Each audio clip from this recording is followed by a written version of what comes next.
how we're trying to figure out how far-reaching this is and how it's going to affect, whether people are going to be walking out of jail. I don't think anybody thinks these are sympathetic characters that are involved here in terms of, not getting their justice, I guess, or what have you. But some accusations relating to jailhouse informants, they're laid out in the decry motions, the Wozniak motions. Have you read those? Have you looked at those? And what do you think of what was contained in there, the accusation?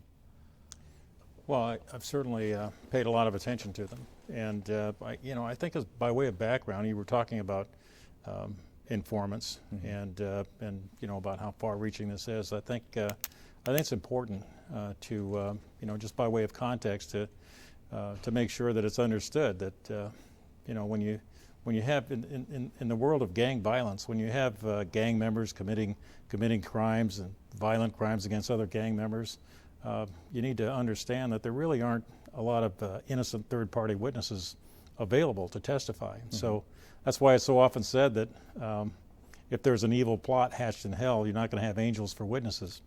And so generally speaking, the witnesses in those kinds of cases are going to be other gang members, and they tend to be gang members who are coming forward to the police to offer information, attempting to gain some sort of advantage or benefit for themselves. And this is a regular way that police conduct investigations, and there's nothing wrong with it. But I think it's important to understand that the police are very protective or very tight with information about who their informants are.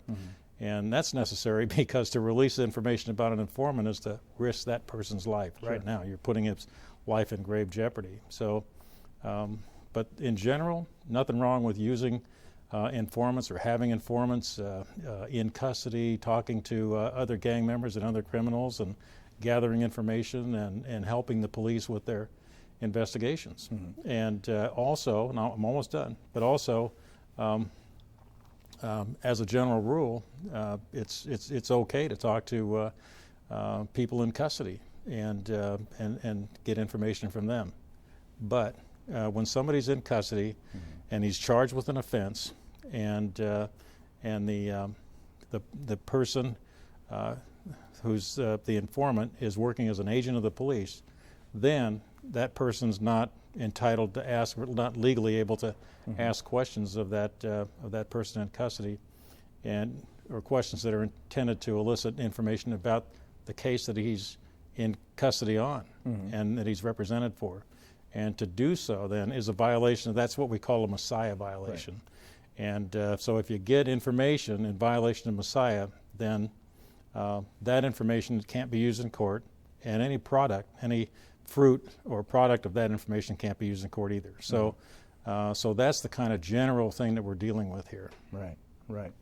You talk about when you have gang members testifying against other gang members or trying to get I understand that. Why would you use informants against somebody like a Decry or a Wozniak? First of all, Decry had already confessed. Okay. First of all, understand that we didn't use any informant in the Wozniak case. That's not our deputy district attorney right away when he heard there might be an informant just turned it right down. He didn't make any attempt to use an informant. So interestingly, I think an accusation in the Wozniak case is that the news media was working as an informant or as an agent for the DA's office, and they're making a motion to exclude that because the news media. Talk about the MSNBC, the locked up that's right. part of it. That's right. Right. That's right. Okay, what about Decry then? Why I can understand. Decry's not a gang member, and plus it was already pretty much, that case was locked up. I mean, why even bother with locked up? Not locked up, but I mean. Well, you know what? It's really interesting that you say that, and a lot of people do say that kind of thing. But we had a case like that was locked up several years ago. And it was this the guy who killed 7 people over at Cal State Fullerton, and as it turned out, he was found not guilty by reason of insanity. And so that's always a question when you have a strong case, and the evidence is so strong that you look and you see, wow, it doesn't look like there's any defense in this case. You need to start looking at whether or not they're going to look at an insanity defense. So that's always open, and you never want to turn down information, I think, that might tend to show that the person is sane and of his right mind at the time of the commission of the crime. And so here, when he was in custody, and it came to the attention of our attorneys that the guy that was in custody next to him said that he was bragging about his crime, they were interested in it, and so they talked to this informant, and they told him, you can't ask any questions. You know, we're going to tape record everything, the entire conversation. You can't ask him any questions because that would violate. They didn't say that would violate Messiah, but no questions. You can be there as a listening post, and it's all going to be tape recorded, and so that was the whole idea there. Okay. How in other cases, obviously I guess there weren't listening devices placed in the cells, and they relied on what these informants told them. How do you know that the informant's not violating Messiah? I mean, you can tell him not to ask questions, but his motivation is to work with you guys and to try to help himself. How do you know that he's not violating Messiah? And it appears that in several cases he did. Well, in general, I think that's one of the things that we're working on, at this point. But tape recording, verification, that sort of thing. So you don't know then, right? I mean, generally how many? Let me ask you: how many cases do you think this may affect? Have you studied or looked into? Have you gone back through, in particular, some of what was it, Eric Peterson? What was his name? Some of his cases. Looking back, do you have some sense of how many cases involve informants that may have either violated Messiah or that there are discovery problems, and how far back this goes? I don't think there's a lot of cases, as you probably know. Not Eric Peterson, but the deputy public defender has filed a motion that goes back about 30 years. I think in his motion he's mentioned, I don't know what is it, 12, 13 cases, 14, something like that. And the truth of the matter is that maybe 2 or 3 of those, or 4, might have some questions. Any case that we've found that where that question is open, or where we have any evidence that that's something unfair or in violation of Messiah might have happened, or where there might be evidence would point in that direction. We've gathered that information up, sent it to the defense in all those cases, so they can decide that they can make motions if they wish. But you haven't gone yourself. Your office hasn't gone back and looked back through cases to determine that. You're waiting for them to kind of. Well, we've looked back. We've looked at quite a few. We've looked at quite a few cases because of the information that we've gathered as a part of this these motions that have taken place in the Decry case. So, for example, this evidence of the tread records, all of those tread records that we've gathered up, we looked at, and if there was any indication in a given case, then we made sure that the defense is notified about it. Why is it the defense didn't know about tread records until just recently? When, according to the Sheriff's Department, it's been a regular part of investigations for years. They said they've notified. No, the DA's I don't think they told you it's been a regular part of investigations. Well, they've said that the DA's office has known about tread for years. That was what the sheriff told us. Really? Yes. Okay. Well, what the tread records are it's just classification records concerning where people are in the jail and maybe why they might be classified as at a certain level. With a certain maybe a certain gang or something like that, so that the sheriff can place them in the various places where they would be, where it would be most appropriate in the jail. So that's generally what those are, and those have been kept confidential by the Sheriff's Department for many years. And the reason for that is that they don't want other jail inmates finding out about records and why somebody might be placed here or there and where somebody might be placed, because that might facilitate violent conduct in the jail or unlawful conduct in the jail. And the truth of the matter is, we have not been privy to those records in our cases. There was one case several years ago called Chamberlain, where we did a grand jury investigation, and as a part of the grand jury investigation, some of those tread records were reviewed, and that's really the only other place that we've seen them. Really? So the sheriff mistaken about letting your folks know? I mean, I wasn't there for your conversation with the sheriff, but I can tell you that we don't get tread records as a part of our discovery in a criminal. We do now. The existence of tread. Well, I wouldn't say that they've necessarily kept the existence of tread secret from us, but when we get discovery from the police or the sheriff in criminal cases, we get everything relevant to the case, and and generally speaking, we assume that we're getting all of the information that they have that is that's relevant to the case. Now, this tread evidence hasn't really much of it wouldn't even be considered relevant. I mean, there aren't very many criminal cases that it would be relevant to, and the only time that it would, at least I think that it would have some relevance, is if we're talking about the movement of an informant from one place to another for a particular purpose. That might have some relevance, but we haven't gotten that kind of. And by the way, going through those tread records, you don't see much information about that in there. The allegation, one of the overarching kind of theme of what may have gone, or what is alleged to have gone wrong here, is that inmates are being moved. Specific inmates who are known to be informants are moved and placed next to people on purpose. That records are kept of that information. That these folks are conducting interviews of people in violation of Messiah, and that that the evidence of that is not turned over to opposing counsel, and that any exculpatory evidence that may come up as a result of these things is not being given to opposing counsel to the defense either. And so, is that true, or have you been able to find out whether that's true? Those are allegations.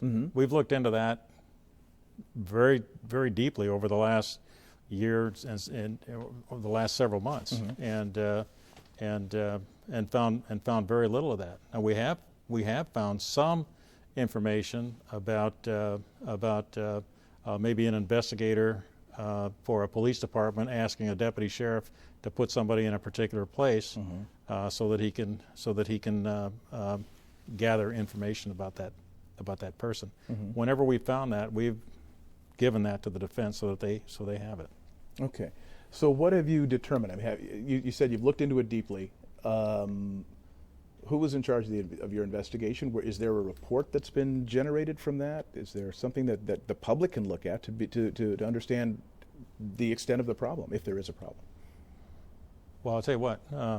We have commissioned a committee, actually, that of people who are not in the DA's office, and to look at all of this information, to make basically findings and recommendations, and they'll be making a report, and that'll be public, and we haven't hidden or withheld anything from that committee. So, and the purpose is to take a good look at this whole situation and to make sure that we put things into place to guarantee, to the extent that we can, that there are no improper uses of in-custody informants in the future. Right. Now, this I'm sorry. Well, I was going to say that's one thing that we've done.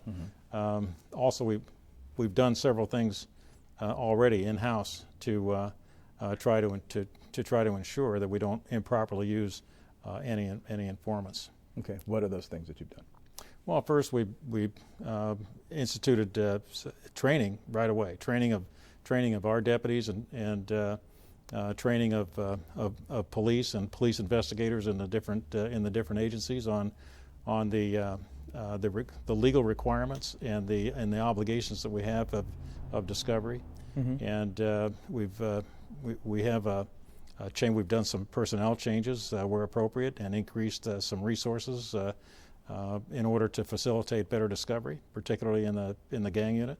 And we've developed a centralized information index so that any information about an informant gets to all of the relevant cases, so that there aren't any cases where this deputy doesn't have the information about an informant working on another case over here on the other side of the office or something like that. And we've developed a committee to look at the question. Anytime somebody proposes to use an informant in a felony case, it has to go by a committee, and I sit on that committee, so that we're going to make sure that all of the I's are dotted and the T's crossed, and hopefully there aren't any mistakes made in the use of an informant. So we've done a substantial amount of work in the office to try to guarantee that we don't have violations. And a part of what we're doing as well is instituting procedures to make sure that in particular, not just with informants, but with all cases, but in particular where there's an informant, to make sure that we have all of the relevant evidence that the police might have, whether it's in a file that they offer us or someplace else in the department. You mentioned that you've commissioned some outside folk to look into this. Yes. Before that, you looked into it as well, didn't you, internally? Yeah, absolutely. And what did that? What's the result of that internal investigation? Did that generate a report? Is there something from that internal investigation that we can? Well, the result of that is the changes that I'm talking about, the work that I'm talking about to make sure that our system works properly, and it hasn't generated a report that. Why not? Well, it's just not something that we did. We didn't. It wasn't a report. It was a long series of things looked into, and recommended changes, and basically we made certain findings that there have been some mistakes made, that there have been some discovery violations, and this is what we have to act on. How were those findings arrived at? Did they interview people? Did they conduct interviews? Did they record interviews? Were notes taken? What can you tell me? Interviews with our deputies and investigators, and primarily in our office, and in particular deputy DAs handling cases, and reviewing the cases. Yeah. Was anything? Were they recorded in any way? Those interviews? No. Why not? Well, we didn't have. Why would we recorded all those interviews? I don't notes. Were notes taken? Were anything involved in? This was an internal, serious look at how we do things in the office, and how things might have happened in individual cases. So if there was anything in an individual case that brought something up that might be a discovery area, then of course that would be something that would be notes, and we'd make sure that discovery is made. But this is basically work that's being done to guide the policy of the office, so that we don't have violations. It's just not a matter. It's not a matter of something that we'd be writing reports about. We do a lot of work in the office where we're working on policies and procedures, and we're not writing reports about all of the foundation work that's done in order to develop those policies. Okay, all right. And the person who conducted that kind of, who was like the head of that inquiry or that investigation, I guess, was that Dan Wagner? Well, the person who would have been the head of that would be Jim Tanizaki, who's my senior assistant in the office, who's in charge of that part of the office. And Dan Wagner certainly took a major role in that, as did other attorneys. Dan Wagner's a supervisor, as you may know, in charge of the homicide panel. Right. So he did a lot of work in it. Right. But there were others as well. Yeah. So there were cases that were under his purview that would be subject to this inquiry. Sure, his purview is, but probably more so the gang unit. Okay. Mhm. All right. And you're satisfied with what they've generated. So, I guess what I'm trying to figure out is when the internal look at this began, it was more directed toward changing policies and not necessarily directed toward finding out the scope of the problem. Is that a fair assessment? Two things, both. Finding out the scope of the problem and determining what policies need to be made in order to ensure that we move forward and ensure and guarantee to the extent that we can, a fair criminal process for people accused of crime. Mm-hmm. Okay, I guess I'm confused, or maybe you can tell me. There's no need for a report from your perspective in terms of something that the public can look at and say, okay, everything's okay. At least they know what they're doing now, or at least they know how to not have this happen. We'll have a report. I'm sorry, that was not the. But right we word. will have a report. Oh, you will. Okay. Yes, we will. I mean, that's the report. That's that'll be from the outside commission that I talked about that is in the process of reviewing this now. Mm-hmm. Who chose the people for the commission? Well, that's an interesting question.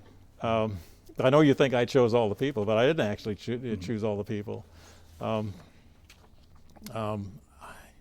It was a discussion that we had in the office, and I talked to a judge who was one of our judges for many years, and asked him if he would be on the commission, and he said, well, he couldn't because he didn't have time, but he recommended Judge Jim Smith, who was a presiding judge of our county superior court for a number of years, and so I asked Jim Smith to do that, and he reluctantly agreed. He didn't seem to want to, but he wasn't excited about it. But he did agree, on the condition that there's no input from the office in terms of what the report ought to sound like, and there were some other people, but we had the committee themselves. Once we had like three of them together, they decided to ask Lori Levinson, who's a professor at Loyola, if she would take part in it, and she agreed to see what they do and offer her opinions and that sort of thing. So, how many people are on the committee? Yeah, I'm trying to think of their names right now, but I'll give you a second. Five, I think. Five? Okay. Five. So five. So the first three We've got Judge Jim Smith. He's not working as a judge now. He's in private arbitration, but he was a judge for many years. Yeah. Pat Dixon, who is a high-level deputy in the Los Angeles DA's office, and he's retired 4 or 5 years ago, maybe. Robert Girard, who's a private attorney and a past president of the county bar. And Blythe Lease, who was an attorney for the State Bar Association, who has experience in disciplining, actually bringing cases against attorneys for misconduct. Okay. And Lori Levinson. Lori Levinson. So of those five, I guess you said after the first three, they chose the other two. Is that kind of? Well, that might be wrong. We had the four, and the four chose to talk to Lori Levinson and ask her. All right. Okay. So the first four, whose decision was that? Who picked? Well, I guess it was my decision. Okay. All right. I want to talk about the informants. Just give me a second. I've got some notes over here. Oscar Moriel. I want to be sure I've got this right. Yeah, back in, I guess he started working as an informant in 2009. And in a recording with a sheriff's, I'm not sure whether it was a sheriff or police detective, but he said basically that his memory can change based on what sort of consideration he was given for the information that he gave. That, and So I don't know that he said that. I mean, you're I'm paraphrasing. I paraphrasing. recall that he said something along that line. Something to that effect. And yeah. but he didn't say what he said was that something more to the effect that he doesn't really have a memory of all these events, but his memory can get better. Mm-hmm. If he gets benefits or something like that. Right. Does that make him unreliable? I mean, there's a statement. Oh, absolutely. I'm not. I wouldn't even begin to suggest that he's reliable. Mm-hmm. I mean, at least I don't. I mean, I don't think he's reliable. Mm-hmm. And yet he was used in a number of. Well, you have to understand. You have to understand that that we're not going to use an informant in a criminal case. Present evidence against a defendant mm-hmm. With an uncorroborated informant or just a word of an informant. There has to be corroborating evidence, and generally these and like I've referred to before. I mean, the statements that we're in general using are tape recorded statements, so you can hear the defendant talking to the informant. Mm-hmm. So I mean, so it's not just his word. We can't just rely on these informants. I mean that mm-hmm. I know that, you know that, and the juries know that. Sure. So I mean, I don't think it'd be pretty hard to convince the jury to convict somebody based on the uncorroborated testimony of a jailhouse informant. Mm-hmm. If let's see, a couple of the cases that the Palacios got out of jail, Leonel Vega cut a deal. I guess the allegation of the concern here is that if you've got people who are unreliable, that even if necessary, if they're a part of the case and they're unreliable, and the fact that they're unreliable isn't known by the defense, why use them? I mean, doesn't that cause problems for everybody? I mean, keeping bad people behind bars is the goal here. I think absolutely, but I think that if you have an informant and you're gonna use his information in a criminal case, the defense has a right to know who he is and his background, and they have a right to present that to the jury, so the jury can judge the credibility of the informant, mm-hmm.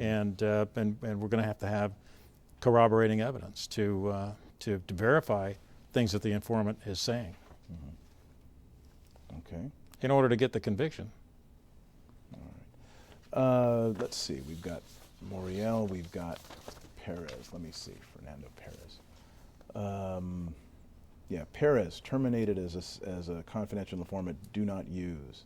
That was right around 2000, and yet he's been involved in all these cases, most notably DeCry and Wozniak, but others.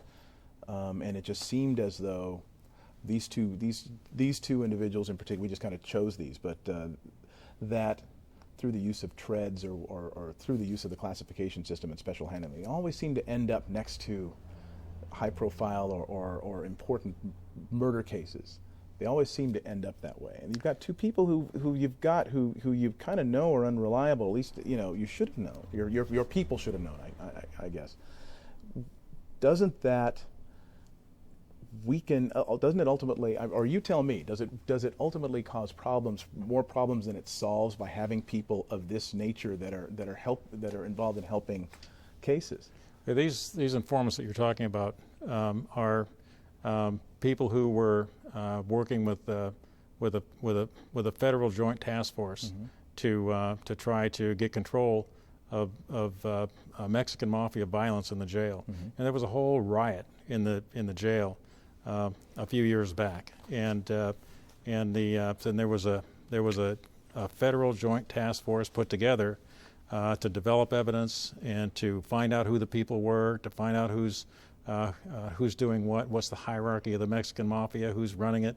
And these guys are people who were giving information and working with that task force and giving them information so for them to use for that really important matter. So I wouldn't say that it's not important business to have to get information from informants. I mean, it was the absolute necessity in order to do that work against this Mexican mafia. And so as they were working and talking to people and developing information for that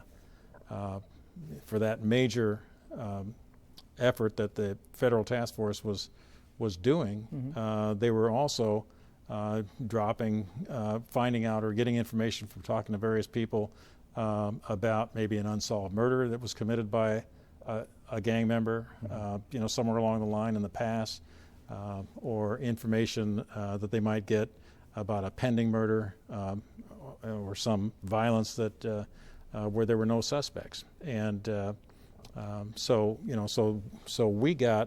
we were given that information by that federal task force about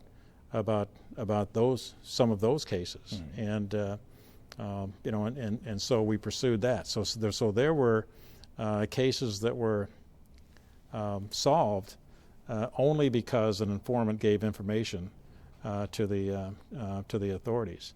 And you might have mentioned one or two of those when you were going through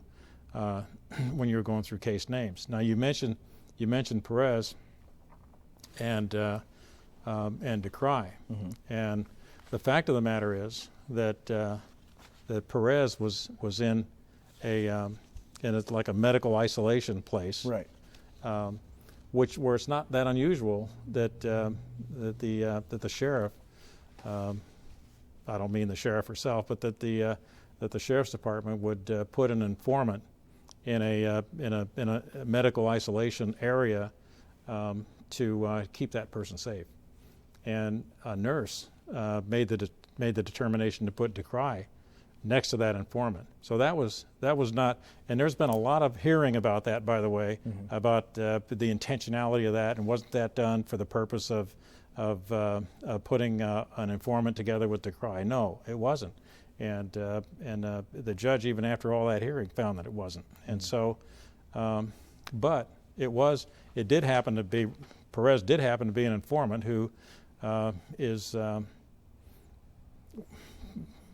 one who would actively be thinking about being an informant, and DeCry was clearly very talkative, and so Perez came forward. Right. So that was not there. That didn't happen for the purpose of getting information out of DeCry.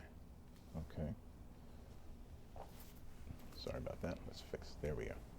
Thank you. So you look your best there. Moriel has been in custody since I've got here December of 2005. Hasn't had a trial yet. Is there a reason for that? Sure. I'm sure there's a reason. Okay. Oh, do you know the reason for that? Well, is that unusual? Well, I mean, are there a lot of people that are in custody? Well, I think that in general, if somebody's working as an informant and they're expecting to get some benefit on their case or cases, as whatever it might be, then the prosecutor isn't generally going to prosecute that case and have that person sentenced while he's still doing his work. And so that's the deal there. Okay.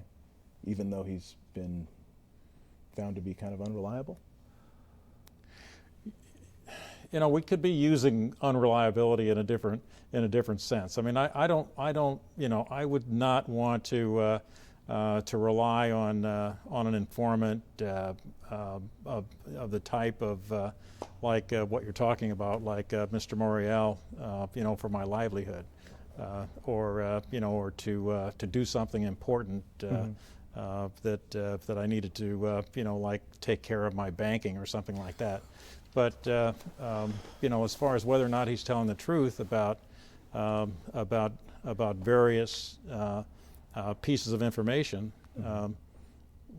he certainly is in many instances, and that federal task force believes so, and they've relied on him in a number of respects, and so what I mean, that's an ongoing process there. So going forward, you talked about the use of of changing some of the procedures having to do with using informants. Yes. Are you going to rely on them as much as you have been, or is your office going to in any way distance yourself from the use of informants as much as they had in the past, or is that part going to be constant? We're probably going to use less, but that's part of why I thought it necessary to try to give you that little preamble to begin with. You know, that I mean, there were a lot of cases where you solve the case because of an informant. Maybe a murder case that's been unsolved for years, and now we solve it, only because of an informant. So, I mean, if that, I'm going to continue to work to solve unsolved cases and to work to gather evidence, the best evidence that we can in crimes of violence, and particularly crimes of violence and other crime. But believe me, gang violence, I know you believe me, gang violence is pretty tough to get information about and tough to solve without informants. So we're going to be very careful about informants. We're going to be able to say no to the use of an informant in a particular case if we think there's been any violations, or if we think that the reliability is too low to use. So the idea is to be very careful about it, but I don't think it would be prudent to just think in terms of closing it out as a process. Yeah. You've got several people who are either getting deals or not being prosecuted, or they're going to get out a lot sooner than they would ordinarily if they'd been prosecuted for the violent crime for which they were accused. To the people of, I don't think we have several. I mean, you have some names there. We've got, all right, Mr. Palacios. Help me out with it. What was? Palacios is out. Brian Iceless got a deal recently. Leonel Vega got a deal. Gubby's out. Okay, so like Leonel Vega, there was testimony in his trial. Years before this, or some few years before this, there was testimony in his trial concerning or by an informant, and during these hearings, we did learn that there was a Messiah violation in that case, and so that's one case where that case we agreed to a writ of habeas corpus, and we agreed to that he should get a right to a retrial if he wanted it, and he did so. So then, in assessing the case, without the informant testimony, and not only that, the fact that the case has aged a little bit and there's some now changes in evidence and so forth, it was necessary to reduce let him plead to some lesser crime. I think it was maybe a voluntary manslaughter, and get about 15 years or something like that instead of the what he had. So that's one. I agree with you on that. Palacios, I'm trying to remember Palacios. Tell me about Palacios. I think killed Randy Adami, and he basically got out last fall. I think the issue was that he didn't get the discovery the day that he was ordered, the day that DA Beth Costello was supposed to turn over the. I can't. All right, I'll tell you what. If we take a break, I can find out about Palacios, because I think that he might be one where the case would have been unsolved entirely had it not been for an informant. Okay, that's important to know. Is that right? Is that correct? Yeah. Okay. That is right. So the fact is, that was an unsolved case. It was given to us by an informant, and so there would have been no justice or penalty in that case at all. Now, he did get released. He pled. I think he got 3 years credit for time served, and he pled guilty to second-degree murder, and so he's on probation for murder. So I think it would have been better had he gotten a greater sentence. Mm-hmm. But I think it is also should be understood that without the use of the informant, that case wouldn't have been solved at all. Right. I guess what the in theory, I guess what the people of Orange County, people of Southern California want to know is whether this department, the sheriff's department, everybody using these controversial these confidential informants. Yeah, there you go. Whether that is the Freudian slip, maybe, I don't know. Whether that has resulted in bad people getting out of jail, and is this something that we should be concerned about, especially when you look back? If somebody starts looking back at cases, are bad people going to get out of prison or jail because of this? Because of the use of informants? No. Yes. No. That's it. Okay. People want to know, and your belief is that we're done with as far as people getting out of jail or getting new trials or. Well, I think we've certainly made an effort to make sure that anybody that if we find out about the use of an informant and there's some information that we didn't have before, to give that to the defense. I mean, we're not seeing right now cases that look like they might be reversed, or where somebody might get out early because of an informant issue. So we shouldn't expect a flood, for example, of Absolutely cases not. where people Absolutely are not. Okay, that's reassuring. All right, thank you. Lisa, you have anything else? I do. Well, you said that you weren't aware of the treads really except for Chamberlain. Is that right? That is right. But the sheriff's told us that you have been aware of them for years. And so, I don't know what to tell you. I mean, I can tell you that that's the level of our awareness was the Chamberlain case. And you said, I'm sorry, I'm kind of going back over some of the stuff that you and Mark talked about. You said there wasn't much in the treads anyway that might be helpful to people, but there were things like the movement of Perez. On one day he got confessions from 2 different people, and those tread records would show the movements and why they were moved. There were things in Frozio's tread Well, the tread records wouldn't necessarily show why a person was moved. I mean, they might, but not necessarily. And so, I think they have less evidence than you might believe.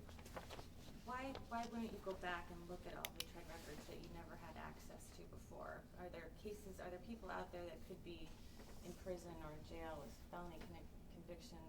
So the question is, why wouldn't we go back and look at tread evidence from all of our old cases? I mean, we handle 20,000 felony cases a year, and if we just go back to look at all of the tread evidence, just filter through it to see if there's anything about a case that we might have had at some time in the past. I mean, that's just not a productive way for us to use our resources. How about all the cases where CIs were used? That's probably some pretty small subset of those. Well,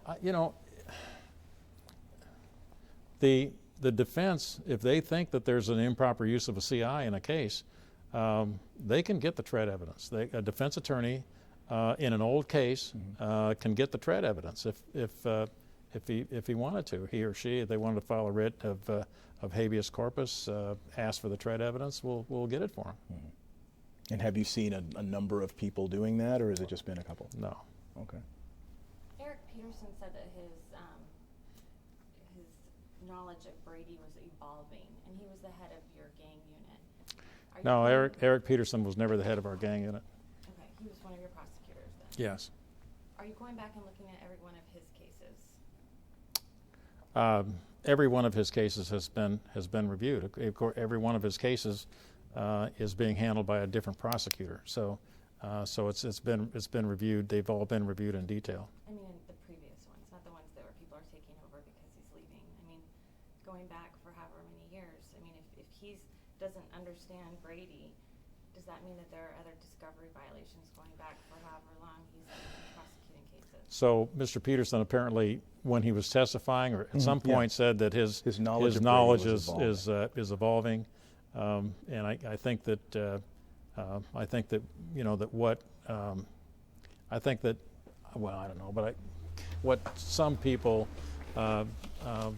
believe about that is that it's a little more technical than maybe they had given it credit for. Like, for example, if you go through one of the conversations, if the informant maybe asks some incidental questions during the conversation, could that be interpreted as a Messiah violation because it's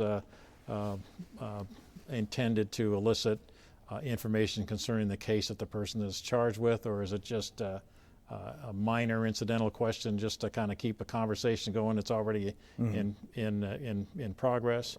And very few judges would probably find that to be a Messiah violation. Although if you had a hearing, maybe a judge would. So what you're saying is that we need to go through all of, and it wouldn't just be Eric Peterson; it would be all of the past cases where any CI has been used, and review it for that. We just don't have the resources to do that. I mean, you start listening to these conversations, and one of them might take days.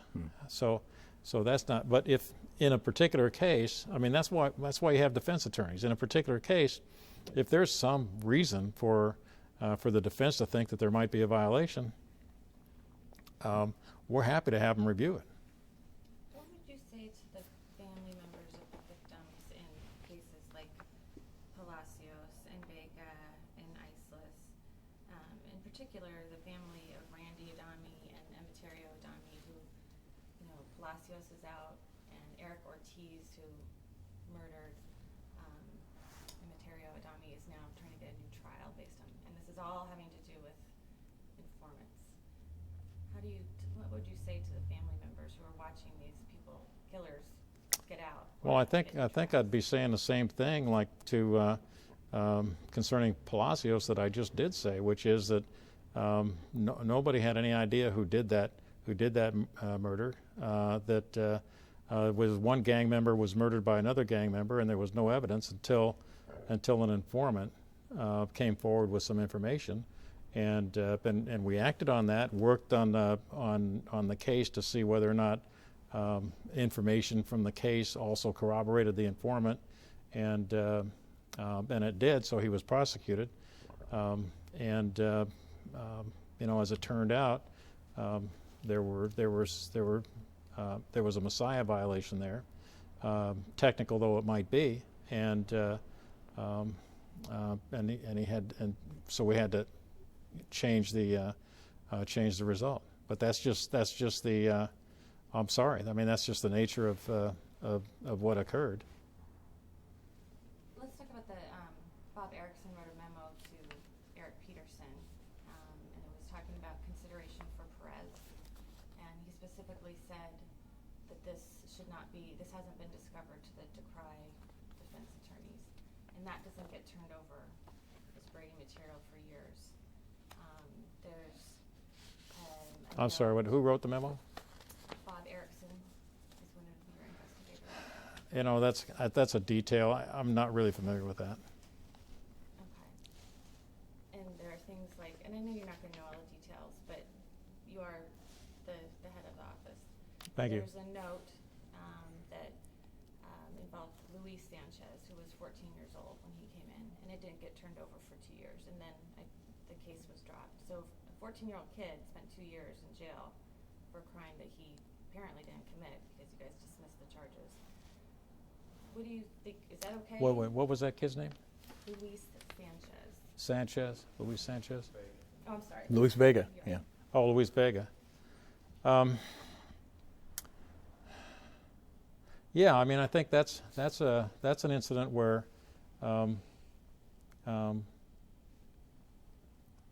when that came up, when our deputy learned that, and you're talking about a note, it was like a note from Morial that somebody had said something that tended to be contradictory, that put somebody else in the car instead of Luis Sanchez. Yeah.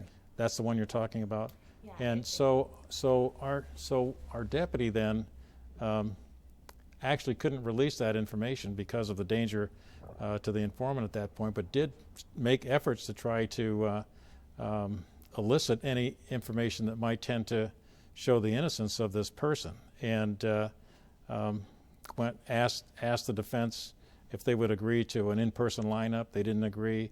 Asked the defense for other things, even I think including a lie detector, which is really far out there for a prosecutor to ask for, and they didn't cooperate with any of these efforts, and in the end, our prosecutor felt that he had some doubt as to the guilt of the defendant, so dismissed the case.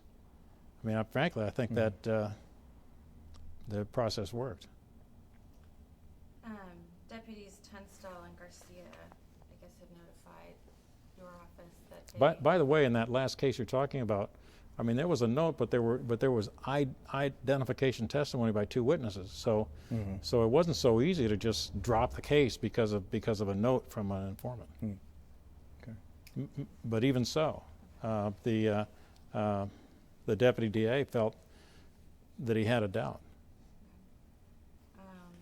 Deputies Tunstall and Garcia,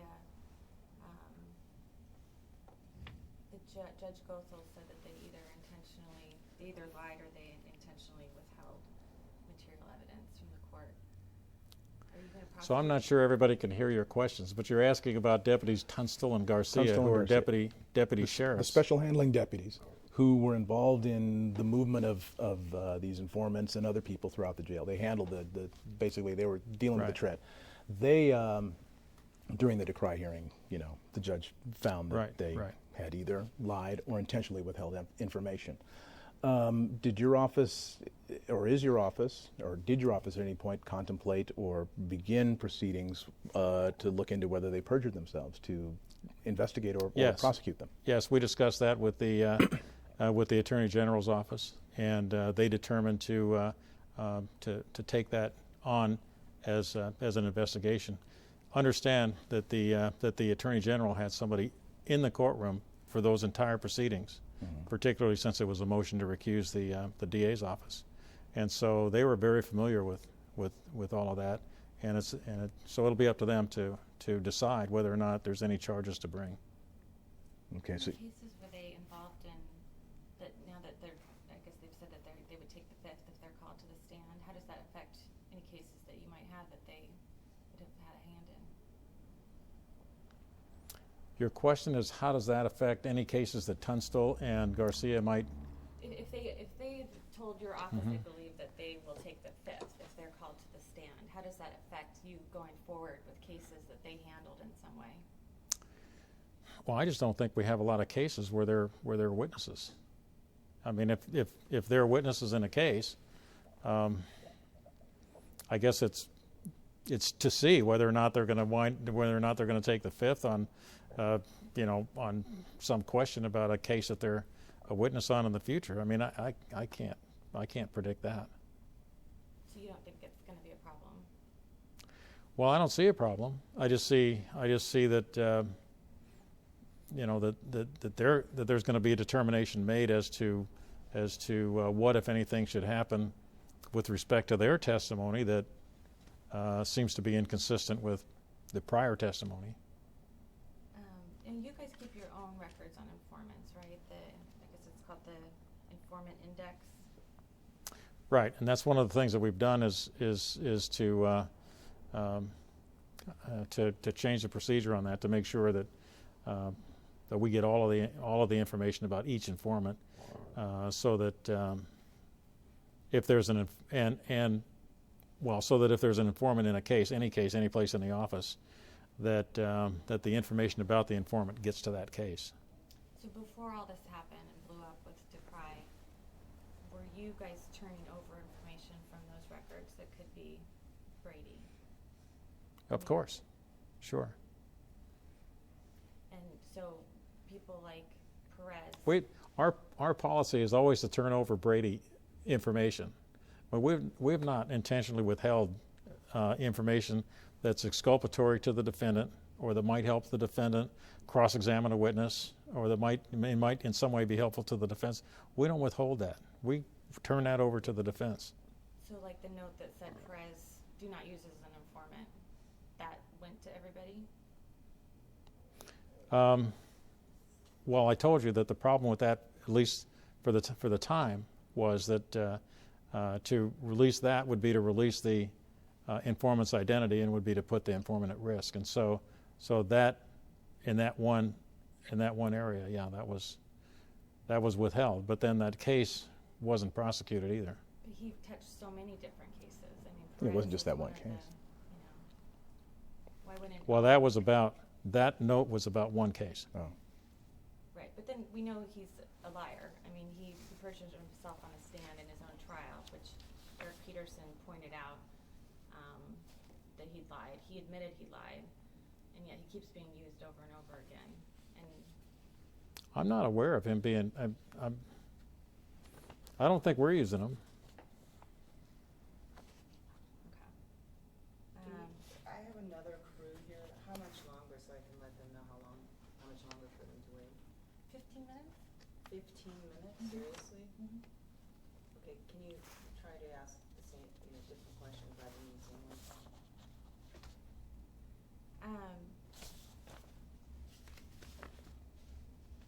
Has anybody been disciplined, or have there been any ramifications for any of the things that have gone wrong? For instance, did Eric Peterson ever get demoted or disciplined in any way? Well, look, we can't discuss personnel matters. Can you say in general whether anyone has, or without naming names?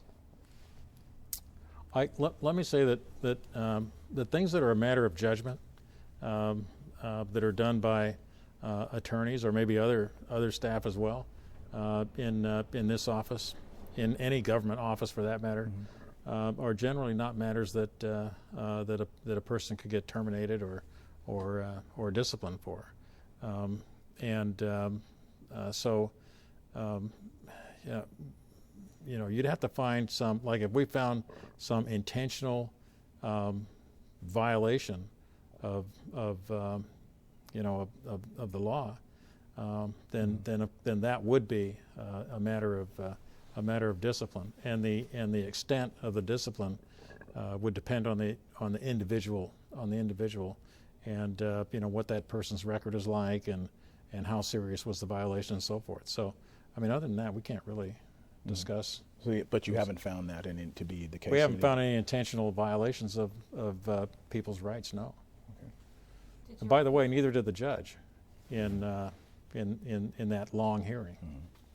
Did your office help him get the job in Nebraska? Did you write any letters or anything on his? The question is whether or not we help Eric Peterson get a job someplace, and the answer is no. Mark Cleveland is another longtime informant who I think you're probably familiar with as well. Can't think, the name's not familiar. He has been a problem informant according to your informant index file. He was also quoted in the LA Times years ago talking about how you can't get a confession, you just fake it. And yet he's been used by your office as an informant as recently as 2011. How is it? Was that name on the list? Because we asked you, it was? Okay. Not Mark Peterson? I don't know. I'm Cleveland. not familiar with that. Mark Cleveland. Oh, Mark. I'm sorry, Cleveland. I'm not recalling that. So you're not going to go back and look at all the treads or review all the cases? Just not going to happen? I know that would be But a he's huge our- yeah. task, but Come on. do you think it's